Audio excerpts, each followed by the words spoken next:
पक्षाचे स्वतः उमेदवार शिवाजी आढळराव पाटील आपल्या भेटीसाठी आलेले आहेत। आजच्या कार्यक्रमाच्या निमित्ताने ज्यांनी आपल्याला मार्गदर्शन केलं त्या आम्ही पिंपळगावच्या माहेरवासी आदरणीय आशाताई बुचके, सन्माननीय संभाजीराजे, आदरणीय माऊली शेठ, शरदांना प्रसन्नांना डोके, आदरणीय उल्हास शेठ नवले, सन्माननीय सूर्यकांतजी डोले, सन्माननीय सुनीलजी मेयर, आरपीआयचे गौतमजी लोखंडे, त्यांचे सर्व सहकारी, कृषी उत्तर बाजार समितीच्या आमच्या संचालिका सन्माननीय हिराताई गुलाब शेठ पारखे, जिल्हा परिषद सदस्य, युवा सेनेचे गणेशजी कवडे आणि उपस्थित आपण सर्व पदाधिकारी, इथले शाखा प्रमुख असतील, इथले विभाग प्रमुख, उपतालुका प्रमुख, अंगीकृत असलेल्या महिला आघाडी असेल, युवा संघटना असेल, या सर्व माध्यमातून काम करणारे आमचे शिवसेना परिवार, भाजप परिवार, त्यानंतर शेतकरी रयत संघटना, क्रांती संघटना असेल, त्यानंतर आमचा त्या ठिकाणी राष्ट्रीय समाज पक्ष असेल आणि उपस्थित असलेले सर्व बंधू आणि भगिनींनो, आदर्श गाव पिंपळगावचे तरुण सरपंच आमचे मित्र निखिल भाऊ या ठिकाणी त्यांनी प्रस्तावित केलाय। अतिशय मोजक्या बोलणारे योग्य अशा पद्धतीचं गावाचं विस्तृतीकरण त्यांनी आपल्या समोर ठेवलंय।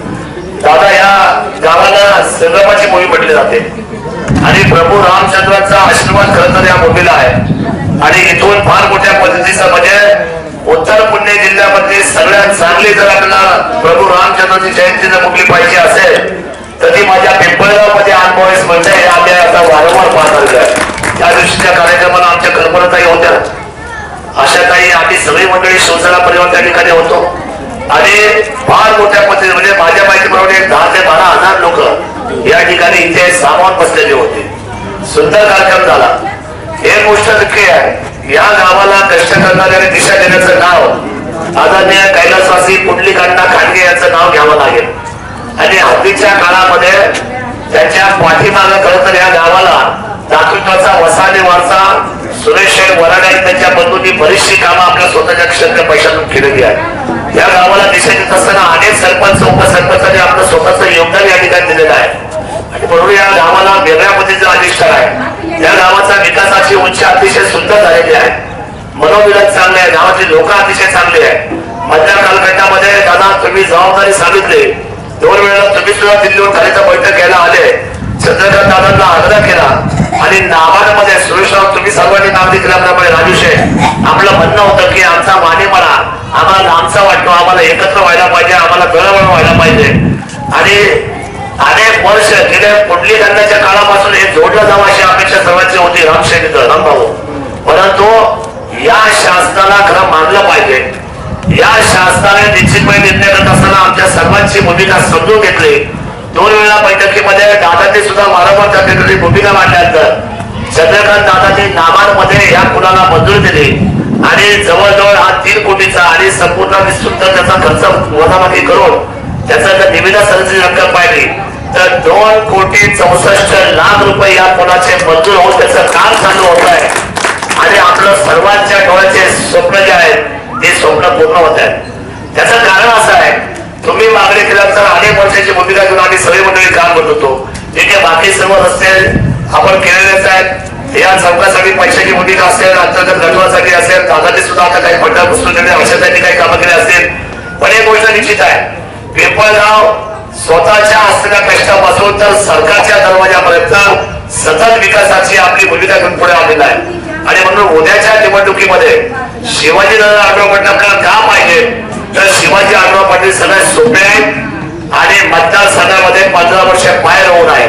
इथून आमचे खासदार म्हणजे माझ्या माहितीप्रमाणे देवती शेरकर हे आपल्या तालुक्याचे जे होते त्यांचा फक्त विषय थोडा मात्र ठेवला, ते आपल्या तालुक्याचे सुपुत्र सगळ्यांना भेटले असतील, परंतु ते वाद करता बाकीचे इथून मागचे कुठल्याही खासदार तुम्ही विदुरा नवले घ्या आणि तुम्ही अशोकांना मोड घ्या, निवडणुकीशिवाय हे गौतमराव कधी आलेच नाही।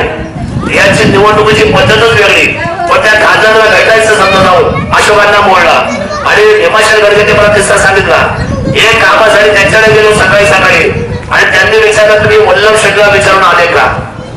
मला एक कमाल आहे, आता खासदारकीचा आणि आमदारकीचा काय संबंध आहे? हे खासदाराने म्हणावं का तुम्ही वल्लभ शेठला विचारून त्याचं पत्र घेऊन आले का?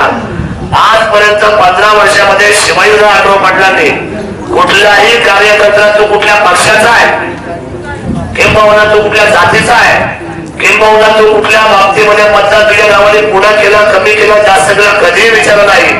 परंतु सातत्याने जर समजा 48 खासदारांमध्ये जर रविवारी सहज उपलब्ध होणारा खासदार जर कुठला असेल महाराष्ट्राच्या पटलावरचा तर त्याचं नाव शिवाजीराव आढळराव पाटील पण आपल्या सर्वांना प्रमाणे पुढे सांगावं. याच्यापेक्षा अजून कसे खासदार पाहिजे आपल्याला. आणि मला आपल्याला प्रामाणिकपणे सांगायचंय शिवाजी आढळराव पाटलांनीच खरं तर ही खासदारकी सर्वांच्या घरापर्यंत नेऊन पाठवलेली आहे, दाखवलेली आहे घराघरात मला आणि मग अशा खासदारकीची भूमिका उद्याच्या असलेल्या देशाच्या हिताच्या आणि संरक्षणासाठी त्यांनी आपली सातत्याने भूमिका सभागृहामध्ये मांडलेली आहे. त्या वरच्या सभागृहामध्ये संसदेमध्ये बोलणं करत असताना विविध विषयांची हजेरी ही अतिशय तुम्हाला आम्हाला त्या ठिकाणी त्यांचा अभिमान वाटावा अशी हजेरी त्यांची सभागृहातली आहे. कुठेही असले तर मात्र कधी सभागृह चुकवलं नाही. संसदेमध्ये प्रत्येक विषयावर त्यांनी भाषण केलेली आहे. रेल्वेचा विषय असू द्या, बैलगाडीचा विषय असू द्या, आदिवासी भागाचा विषय असू द्या किंवा पुन्हा नाशिकचा महामार्ग असू द्या, या सगळ्या गोष्टीवर किंवा दाऱ्या घाटाच्या बाबतीतल्या अडचणी असू द्या, या सगळ्या बाबतीमध्ये अतिशय बारकाईने लक्ष घालून पाठपुरावा करणारे एक खासदार आहे. आणि आता खरं तर पुणे जिल्ह्याच्या काही नेत्यांचे आता मात्र पोटामध्ये दुखायला लागले.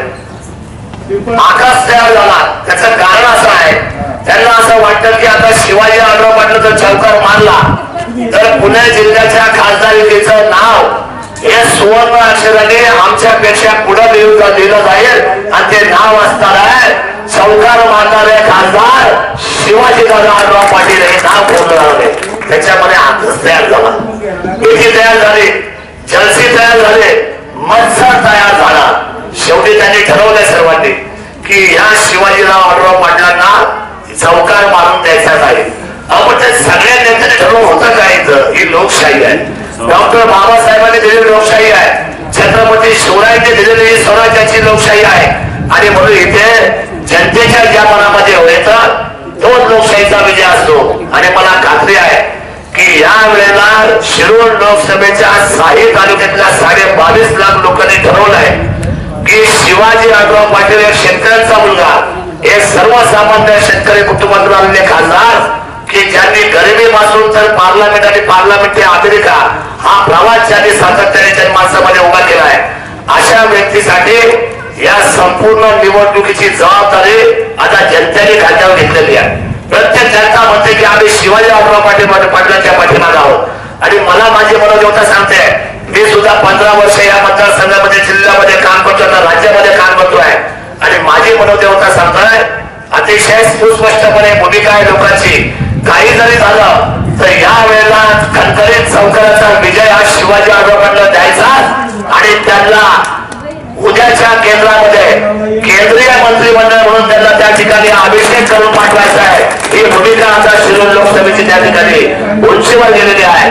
मला निश्चितपणे शिवाजी आढळराव पाटलांच्या खासदारकीच्या बाबतीमध्ये अतिशय त्याच्या कामाचा आणि त्याच्या कार्यकर्तृत्वाचा इथून मागचा जर आपण सर्व सारीपाठ पाहिला तर प्रत्येकाला हवं असे वाटणारे खासदार हे 48 खासदारांमध्ये उजवे खासदार आपले आहेत. त्यांना आपण स्वतः सर्वांनी तर आताच्या पुढे जमावं आणि ह्या मातब्बर असलेल्या काँग्रेस राष्ट्रवादीच्या सर्व नेते मंडळींना आपण अंतर घडवावी आणि सुंदर असा विजय आणि विजयाचा गुलाल उद्याच्या असलेल्या मे महिन्याच्या 29 तारखेला किती तारखेला 23 मेला हा विजयाचा गुलाल या शिरूर लोकसभेपासून दिल्लीच्या तख्तावर हा गुलाब जावा आणि मोदी साहेबांना पंतप्रधान करूया एवढ्या शुभेच्छा या ठिकाणी व्यक्त करतो.